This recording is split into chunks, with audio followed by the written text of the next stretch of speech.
Olha, e se aqueles textos super antigos, sabe? Que moldaram civilizações inteiras, e se eles não fossem sobre história, mas sobre a arquitetura da nossa própria mente?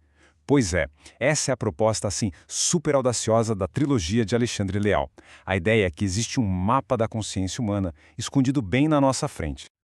Ok, vamos mergulhar nisso aqui, porque essa citação, ela é a chave de tudo.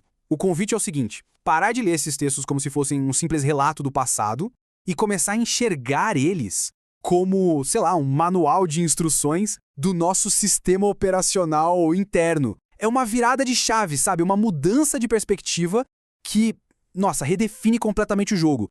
Afinal, por que a gente pensa, sente e age do jeito que a gente age? Essa é a pergunta de US$ 1 milhão, né? É o que move toda a busca por conhecimento. E a resposta, pelo menos segundo essa obra, não está lá fora, em eventos externos ou em deuses distantes. Não.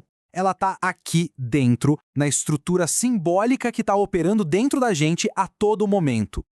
Então, para a gente desvendar essa estrutura, nosso roteiro aqui vai seguir 5 passos bem definidos. A gente vai ver como a trilogia funciona como um verdadeiro mecanismo, primeiro, desconstruindo ideias antigas, depois, revelando a arquitetura da mente e, no final, juntando o simbólico com o científico. Vamos lá. E aqui já vem um ponto essencial, tá? A trilogia não é para ser vista como só um monte de teorias, um livro para ler e guardar na estante. Não. A proposta é que ela seja uma ferramenta.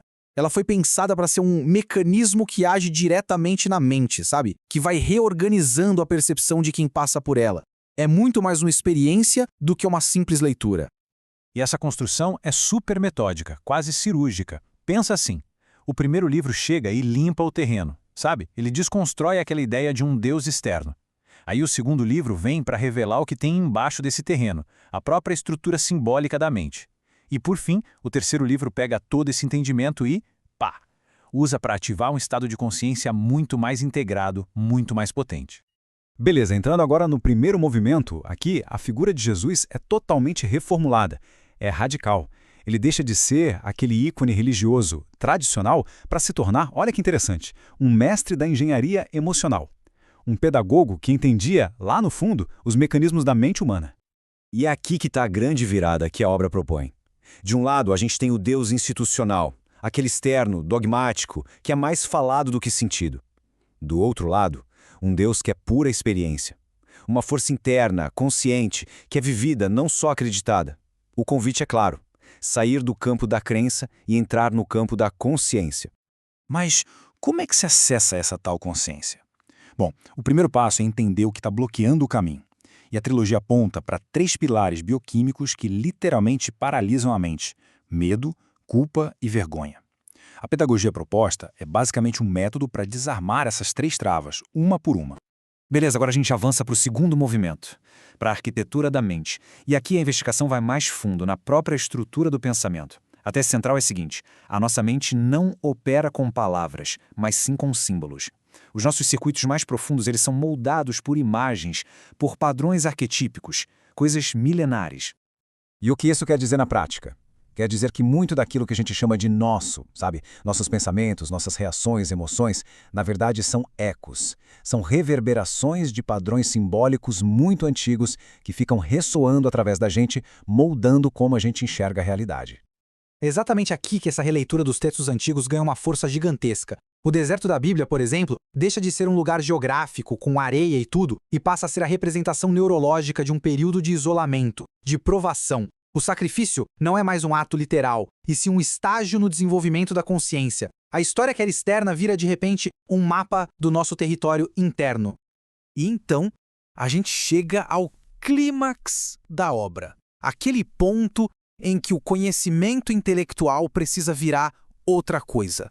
Sabe? Precisa se tornar uma transformação real, um impacto visceral. Esse terceiro movimento, a proposta é que ele não seja apenas lido, mas sim experimentado. E se liga na definição de espírito que a trilogia traz, porque é chocantemente material. Não é nada místico, nada etéreo. Espírito aqui é um estado neurológico de altíssima performance. quase uma substância neuroquímica que é gerada quando a mente alcança um equilíbrio perfeito, totalmente livre das distorções do medo, da culpa e da vergonha. É potência pura. Para ilustrar o que impede a gente de chegar nesse estado, a obra usa um símbolo bem forte, o cubo fechado. Esse cubo é o ego, aquela estrutura rígida, defensiva, que nos mantém presos numa visão limitada e fragmentada da realidade, sempre ali preocupado em se proteger, em se manter intacto. E o que pode romper essa prisão? A lança. A lança aqui simboliza uma razão superior, uma razão integrada. Não é aquela razão fria que só julga e critica, não.